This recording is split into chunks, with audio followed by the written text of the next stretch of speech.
नमस्कार दोस्तों, आप सभी का एक बार फिर से स्वागत है अभ्यास एग्री एकेडमी के यूट्यूब चैनल में। तो दोस्तों आज हम बात करने वाले हैं ICR Indian agriculture research institute के अंदर जो वैकेंसीज आई है, किसकी वैकेंसीज का नाम है टेक्नीशियन। ठीक है, TA1 की जो वैकेंसी है, टेक्निकल पोस्ट 1। तो आज हम इसके बारे में बात करने वाले हैं कि इसका एग्जाम फॉर्म कब से स्टार्ट होगा। ठीक है, इसके बाद एंड डेट कब है, इसकी एग्जाम डेट कब है, इसका सिलेबस क्या होगा, पैटर्न क्या है, एग्जाम में क्या क्या आएगा, इसकी पे स्केल सैलरी क्या है, जॉब कहाँ पर होगी, पोस्टिंग कहाँ पर होगी, उन सब के बारे में आज हम बात करने वाले हैं। तो हम सबसे पहले बात करते हैं वैकेंसी किसके द्वारा रिलीज की गई है। तो ये वैकेंसी जो है ICR Indian agriculture research institute के द्वारा रिलीज की गई है। इसका जो एडवर्टाइजमेंट है वो आज ही आ गया है ना, एडवर्टाइजमेंट आज ही आया है। इससे पहले ये न्यूज़पेपर के अंदर आपने कटिंग्स वगैरह देखी होगी, न्यूज़पेपर के अंदर 2-3 दिन पहले आ चुकी थी अखबारों के अंदर, लेकिन ऑफिशियल जो नोटिफिकेशन है वो आज रिलीज हुआ है 18 तारीख को। ठीक है, चलिए ये वैकेंसीज का नाम क्या है तो देखो, competitive examination for the requirement of technician TA1 post at ICR headquarters and at research institute. ICR के जो हेडक्वार्टर्स होते हैं और रिसर्च इंस्टीट्यूट होते हैं, यहाँ पर इनकी पोस्टिंग होगी। चलिए थोड़ा बात कर लेते हैं कि इसकी भाई है ना, the Indian agriculture research institute IRI will conduct competitive examination for the requirement of post of technician 1। Direct requirement है। ठीक है, जो लेवल है वो पे लेवल 3 7th CPC है ना, 7th पे कमीशन जो है आईसीआर का, उसके अकॉर्डिंग आपको एग्जाम जो होगा वो कंप्यूटर बेस्ड है ना, ऑनलाइन एग्जामिनेशन होगा। कौन सा? कंप्यूटर बेस्ड एग्जाम होने वाला है। अब हम बात करते हैं ये जो भर्ती है, ठीक है, ये जो भर्ती है ये इसके लिए क्या क्राइटेरिया रहने वाला है, एजुकेशन क्वालिफिकेशन क्या रही है इसके लिए जो भर्ती है ना, इसके लिए 10th लेवल भर्ती है ना। पहले हम बात कर लेते हैं ये कौन सी है, तो आंसर है मैट्रिकुलेशन। मैट्रिकुलेशन मतलब है 10th लेवल भर्ती है ना, अगर आपका हाई स्कूल पास है तो आप इसको भर सकते हैं। चलिए एग्जाम फॉर्म जो है, एग्जाम डेट आज से स्टार्ट हो जाएंगे, एग्जाम फॉर्म एप्लीकेशन आज से भरना स्टार्ट, 18 दिसंबर 2021 से स्टार्ट हो जाएंगे ना, आज से क्या हो जाएंगे, ये स्टार्ट हो जाएंगे। ठीक है, last date and time of recipient for online application, तो 10 जनवरी क्या है, 10 जनवरी 2022 इसकी आखिरी तारीख है। जो पेमेंट पे करने की भी लास्ट डेट है वो 10 जनवरी है ना, पेमेंट की लास्ट डेट भी क्या है, 10 जनवरी है। एग्जाम कब होगा, ये है एग्जाम डेट। ठीक है, date of online objective type of exam CBT। ठीक है, कंप्यूटर बेस्ड जो एग्जाम है ऑनलाइन, उन्होंने दिए कि टेंटेटिव डेट कब से कब, 25 जनवरी से लेके 5 फरवरी इस बीच में आपका एग्जाम होगा ना, 25 जनवरी से लेके 5 फरवरी 2022 इस बीच में एग्जाम होने वाला है। ठीक है, तो आज है 18 दिसंबर, तो अब अपने पास दिसंबर है, जनवरी 25 दिसंबर से लेके 5 फरवरी एग्जाम डेट है। चलिए एग्जाम जो होगा कंप्यूटर बेस्ड होगा। अब हम बात करते हैं टोटल नंबर ऑफ वैकेंसीज कितनी आई है ना, टोटल नंबर ऑफ वैकेंसीज है 641। कितनी है? 641 वैकेंसी है। ठीक है, वैकेंसीज की बात अगर हम करें तो टोटल नंबर ऑफ वैकेंसी है 641। ठीक है, जिसमें अनरिजर्व्ड कैटेगरी की है 286, EWS की है 61, SC की 93 है, ST की 68 और OBC नॉन क्रिमिलियर की कितनी है, 133 वैकेंसी है। एक्स सर्विसमैन की 8 है और reservation for the person with benchmark disability PID जो होता है उसके लिए कितनी है, 6 वैकेंसी है। तो इस प्रकार टोटल नंबर ऑफ वैकेंसीज कितनी है, 641 वैकेंसीज है। तो नंबर ऑफ वैकेंसी तो अच्छी खासी है। चलिए आगे बात करते हैं, है ना। ठीक है, एसेंशियल क्वालिफिकेशन देखो यहाँ पर लिखा होगा ना, एसेंशियल क्वालिफिकेशन है कि आपको भाई एजुकेशन क्वालिफिकेशन क्या चाहिए, तो matriculation pass from a recognised board, किसी भी बोर्ड से आप, मध्य प्रदेश MP बोर्ड हो, राजस्थान बोर्ड हो, UP बोर्ड, हरियाणा, कोई सा भी बोर्ड हो, आपका CBSE बोर्ड हो, आपका क्या होना चाहिए यहाँ पर, तो आंसर है 10th पास होना चाहिए। ठीक है, मैट्रिकुलेशन है 10th पास बोर्ड होना चाहिए आपका। देखो CBSE वगैरह OGPA CGP में नंबर देते हैं तो उसको परसेंटेज में आपको भरना है। चलिए आगे बात करते हैं। फॉर सर्विस कैंडिडेट जो IRI की एम्प्लॉई है वो इन्हीं के लिए है। एग्जामिनेशन सिटीज कि एग्जाम कहाँ कहाँ होगा, तो अभी अब इसकी हम लिस्ट देखेंगे। नीचे इन्होंने एक लिस्ट दी है कि हर स्टेट के अंदर कौन कौन से सेंटर्स बनाए जाएंगे, तो हम आगे चल के देखेंगे इसके अंदर, है ना। कंप्यूटर बेस्ड जो ऑनलाइन एग्जाम होगा, कैंडिडेट को 5 सिलेक्शन करने हैं ना, जब फॉर्म भरते समय कैंडिडेट में सिलेक्ट 5 सिटीज। ठीक है, इन ऑर्डर टू प्रेफरेंस, जैसे ऐसे आप मध्य प्रदेश है तो इंदौर है, भोपाल है, ग्वालियर है, इस प्रकार से आपको सीक्वेंस भरना है प्रेफरेंस के अकॉर्डिंग। ठीक है, 5 सिटी आपको भरना है, इसमें से आपको कोई भी एक सिटी। इसके बाद एज लिमिट की हम बात करते हैं, एज लिमिट है ना, तो भाई age limit, minimum age limit कितनी, 18 साल है। ठीक है, 10 जनवरी 2022 तक आप 18 साल के अगर हो जाते हैं तो आप भर सकते हैं। मैक्सिमम एज लिमिट 30 ईयर्स है ना, 10 जनवरी 2022 तक। इसके साथ साथ में जो एज रिलैक्सेशन होता है, ठीक है, जो सेंट्रल गवर्नमेंट का एज रिलैक्सेशन होता है, जैसे up to the maximum 5 year age relaxation for the SC ST के लिए, और जो ओबीसी वाले होते हैं उनके लिए 3 इयर्स का। ओबीसी वालों के लिए कितना होता है, 3 इयर्स का जो एज रिलैक्सेशन है वो आपको यहाँ पर मिलेगा। चलिए आगे बात करते हैं। अब इंपॉर्टेंट बात है सर, एग्जाम में क्या आएगा, एग्जाम सिलेबस क्या होगा ना। चलिए अब हम बात करते हैं, ये तो सब हो गया है ना, ये तो सब रिजर्वेशन की बात है। मेन इंपॉर्टेंट है एग्जाम में सिलेबस क्या, एग्जाम पैटर्न क्या रहेगा, है ना। एग्जाम डेट की हमने बात करी ली, कब होगा, ठीक है। पहले यहां पर फीस की, एग्जाम फॉर्म की फीस कितनी लगेगी। देखो अनरिजर्व ओबीसी इनकी फीस है यहाँ पर टोटल 1000, कितनी लगेगी 1000, ठीक है। एग्जाम की फीस है 700 रुपये, 300 रुपये रजिस्ट्रेशन चार्ज है, टोटल फीस आपकी लगेगी 1000। जो वुमेन है, SC ST है, ठीक है, इसके बाद जो पर्सन विथ बेंचमार्क डिसेबिलिटी वाले होते हैं उन सबको यहाँ पर 300 रुपये लगी, उनकी जो फीस है वो कितनी है 300 रुपये। एग्जाम फीस नहीं लगेगी लेकिन रजिस्ट्रेशन फीस उनको देना पड़ेगी 300 रुपये। चलिए आगे बात करते हैं, ठीक है, रजिस्ट्रेशन फीस ओनली लगना है ना। अब एग्जाम, प्लान ऑफ एग्जाम कि भाई एग्जाम कैसे होगा, क्या नेगेटिव मार्किंग होगी क्या, पहले इसको समझना है ना। The scheme and syllabus of the exam are given in the rules of the examination for the respective post, ठीक है, जो इनका एनेक्सर नंबर 3 है, नीचे यहाँ पर सिलेबस भी दिया है। The question paper will B set in English और हिंदी दोनों भाषाओं में ना, भाई पेपर जो आएगा हिंदी इंग्लिश दोनों में आएगा।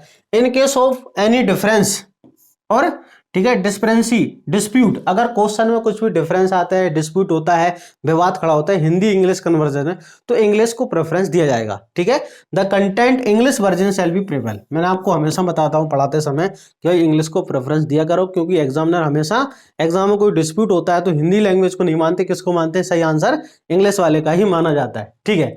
तो कंप्यूटर बेस्ड एग्जाम टेस्ट, ठीक है, ऑब्जेक्टिव टाइप होगा, जहां पर टोटल नंबर ऑफ क्वेश्चन कितने आएंगे 100, ठीक है, विद 4 मल्टीपल चूज आंसर। एक है ना, एक क्वेश्चन आएगा जिसके 4 ऑप्शन आएंगे, तो टोटल नंबर ऑफ क्वेश्चन कितने आएंगे 100, ठीक है।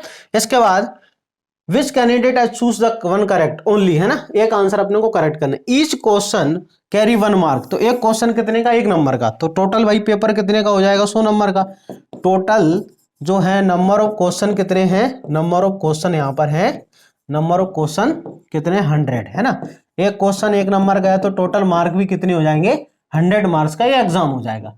क्या यहाँ पर negative marking, yes negative marking है 1/4 0.25, है ना। For each wrong answer 0.25 mark shall be deducted. Most important है भाई, नेगेटिव मार्किंग भी यहाँ पर है, ठीक है, 0.25 1/4 या 0.25 माइनस मार्किंग है, ठीक है। चलिए अब सिलेबस में क्या क्या आएगा ना, ठीक है, अपन आगे देखो ये अप्लाई कैसे करना है, पहले इंपोर्टेंट कि इसको अप्लाई कहाँ करना है ना, इस फॉर्म को अप्लाई कैसे करना है। तो ये इनकी वेबसाइट है, ऑफिशियल वेबसाइट www. ठीक है, इस पर जाकर www.IARI, है ना, .RES.in, इन पर जाकर आपको अप्लाई करना है, इस पर जाकर आपको क्या करना है अप्लाई, www.IARI.RES.in, इस पर जाकर आपको अप्लाई करना है। चलिए अगर आप कोई मिस्टेक करते हो, any mistake committed by the candidate shall be is और हर रोल, है खुद की रेस्पॉन्सिबिलिटी। अगर आप कोई गलती करते हो तो एग्जामिनर की कोई गलती नहीं, IRI वालों की गलती नहीं है, आपकी खुद की जिम्मेदारी होगी। तो भाई फॉर्म जो है बिल्कुल सही भरना है ना। चलिए ये तो हो गया रजिस्ट्रेशन प्रोसेस वगैरह कैसी करना है। अपन अब सिलेबस की बात करते हैं ना, कि भाई सर एग्जाम में सिलेबस में क्या क्या आएगा। ये सारे डॉक्यूमेंट आपको फॉर्म भरते समय लगाना है, ठीक है। जो आपने सम फॉर्म टेक्नीशियन 1 की है आपको, है ना, matriculation certificate, father's name, caste certificate, ठीक है, एक्स सर्विसमैन है, तो ये सारी चीज़ आपको भरनी है। ये तो एसेंशियल भाई जानकारी होती है, सभी फॉर्म में भरते हैं, ये तो हम फोटो सिग्नेचर, है ना, ये तो जरूरी जानकारी हर एक फॉर्म में हम भरते हैं। मेन इंपॉर्टेंट है, हम किसके बारे में बात करेंगे, सिलेबस के बारे में। तो नीचे इन्होंने सिलेबस दिया है ना, इस पर चलते हैं अपन सिलेबस के पास, एक मिनट। ये तो एक बार आप रीडिंग कर लेना, आपको ये जो है ना PDF अपने टेलीग्राम चैनल पर आपको मिल जाएगी। सिलेबस का नीचे है और ज़्यादा, ठीक है ना। नॉर्मलाइजेशन होगा, अबाउट नॉर्मलाइजेशन, इसके बारे में सुन लो, है ना। Normalisation means adjusting value measuring on different scale to a normal, ठीक है, नेशनली कॉमन स्केल, है ना। नॉर्मलाइजेशन होगा भाई, क्योंकि एग्जाम का अगर ज्यादा शिफ्ट में होता है तो बिल्कुल होगा, ठीक है। अब कैसे होगा आगे बात करते हैं ना, कहाँ चला गया,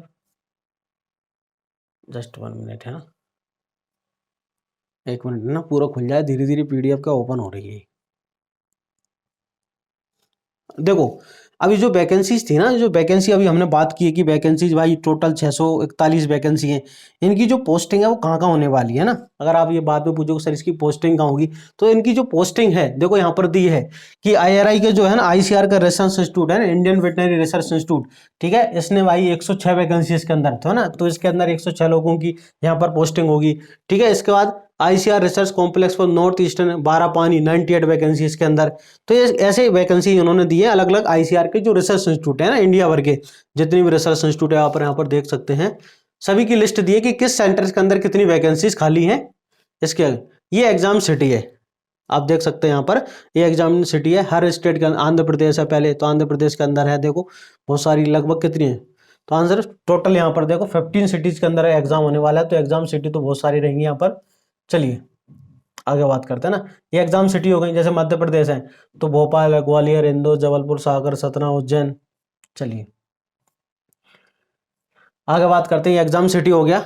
एग्जाम सिटी भी उन्होंने कितनी सारी 164 एग्जाम सिटी दी है, आपको 5 भरना है ना, ये है मोस्ट इंपोर्टेंट हमारे काम की चीज, ये है क्या, schemes and syllabus for the examination post of the technician 1।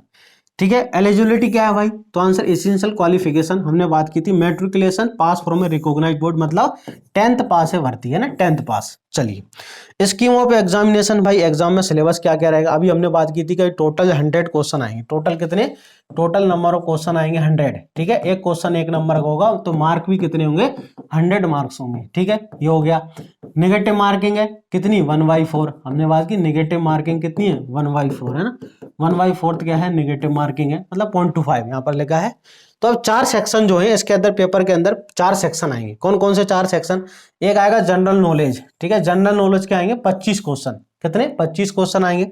Mathematics के आएंगे 25 क्वेश्चन, साइंस के आएंगे 25 क्वेश्चन, और सोशल साइंस के आएंगे 25। एक बार और, जनरल नॉलेज के 25 क्वेश्चन है, मैथमेटिक्स के 25 है, साइंस के 25 है, सोशल साइंस के 25 है। ठीक है, हर क्वेश्चन हिंदी इंग्लिश दोनों लैंग्वेज में आएगा है ना।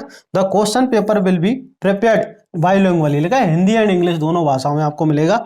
इसके अलावा थर्ड किसी लैंग्वेज है, उर्दू है, पंजाब है ना, इसके बाद बंगाली है, मराठी, इनके अंदर आपको नहीं मिलेगा। ठीक है, मोस्ट इंपोर्टेंट, क्या इसके अंदर इंटरव्यू होगा, नहीं, डायरेक्ट भर्ती, अगर एग्जाम में आप पास होते हैं सीधी डायरेक्ट भर्ती है, डॉक्यूमेंट वेरिफिकेशन के बाद।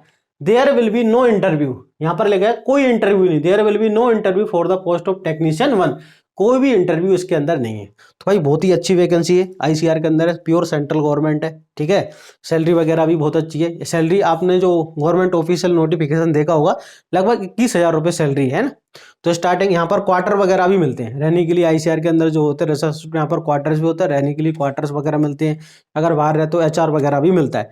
तो अच्छी जॉब है, सेंट्रल गवर्नमेंट है, पहली बात तो प्योर है ना। चलिए कोई इंटरव्यू नहीं है। अब सिलेबस दिया इन्होंने ना, जो अपन चारों की बात कर रहे थे ना अभी, ये सिलेबस है कि आपको जनरल नॉलेज में क्या पढ़ना है। तो जनरल नॉलेज के अंदर कि क्वेश्चन में भी design to test knowledge of current event, तो करंट अफेयर्स आएगा है ना, क्या आएगा, करंट अफेयर्स आएगा। ठीक है, रिलेटिंग टू इंडिया या इट्स नाइबरिंग कंट्री है ना, अपने पड़ोसी देश जो है उनका current affair, specially pertaining to history से रिलेटेड क्वेश्चन आएंगे, कल्चर, ठीक है, ज्योग्राफी, इकोनॉमिक साइंस है ना, इसका जनरल पॉलिसी, साइंटिफिक रिसर्च, इन सबसे क्वेश्चन रहने वाले हैं। इसका मैथमेटिक्स में क्या आएगा भाई, matric level question, number system आएगा, फंडामेंटल अर्थमेटिक्स क्वेश्चन आएंगे, ठीक, algebra, geometry, mensuration, trigonometry, static chart, जो 10th में चलता है, ये सारे भाई 10th में चलते हैं, 9th-10th के अंदर तो सब आएगा। साइंस, तो साइंस में तो 9th-10th की साइंस है। ठीक है, matric level question on physical and chemical substance, ठीक है, nature and behaviour, world of living, natural phenomena, ठीक है, इसके बाद effect of current, natural resources, 9th-10th की साइंस है वो आएगी यहाँ पर। ठीक है, ये यहाँ पर टॉपिक भी दिए उन्होंने। इसका सोशल साइंस, सोशल साइंस में मैट्रिक लेवल क्वेश्चन, ठीक है, ऑन इंडिया, भाई सोशल साइंस जो 9th-10th हम पढ़ते हैं, सामाजिक विज्ञान, उससे 9th-10th के क्वेश्चन, या फिर कॉन्टेम्पररी वर्ल्ड डेमोग्राफिक पोल है ना, जो है पॉलिटिक्स, उसके बारे में थोड़ा बहुत क्वेश्चन। ठीक है, इसका अंडरस्टैंडिंग इकोनॉमिक डेवलपमेंट के बारे में, डिजास्टर मैनेजमेंट के बारे में यहाँ पर क्वेश्चन आने वाले हैं। तो हर सेक्शन से कितने कितने क्वेश्चन आएंगे, 25-25 क्वेश्चन आएंगे, 25 इससे आएंगे, 25 में से आएंगे, 25, इस प्रकार सबसे 25-25 क्वेश्चन आएंगे। तो भाई आपको अच्छे से प्रिपरेशन करना है, ये सिलेबस भी उन्होंने बता दिया कि ये आपको पढ़ना है। ठीक है, अगर आपको कुछ भी इंक्वायरी चाहिए इसके बारे में, ठीक है। मैंने आपको ये भी बता दी कि एग्जाम फॉर्म आज से भरे जाएंगे, किस वेबसाइट से जाके भरना है, वहां से आपको एग्जाम फॉर्म भरना है। आपके पास टाइम भी है लगभग, आज कितनी 18 दिसंबर है ना, आज लगभग 18 दिसंबर है, तो 18 दिसंबर के लगभग 12 दिन है, ठीक है, 13 दिन है, इसके बाद जनवरी है, ठीक है। तो लगभग आपके पास अभी 1.5 महीना है, तो आप आराम से अच्छे से प्रिपरेशन कर सकते हैं। कि अभी आप पढ़ाई कर रहे हैं किसी और एग्जाम की, तो आपने अभी अभी मध्य प्रदेश कैसे आरईओ का एग्जाम हुआ है, अभी बैंक का एग्जाम आने वाला है, तो आपका मैथ रीजनिंग तो आप पढ़ ही रहे हो, मैथ्स तो है ना, थोड़ा बहुत और पढ़ना है एक्स्ट्रा, तो आप ये फॉर्म भर सकते हैं। एक अच्छी अपॉर्चुनिटी है, सभी के लिए अच्छी अपॉर्चुनिटी है, और जॉब जो है प्योर सेंट्रल गवर्नमेंट है। तो मिलते हैं नेक्स्ट वीडियो के अंदर, तब तक के लिए जय हिंद।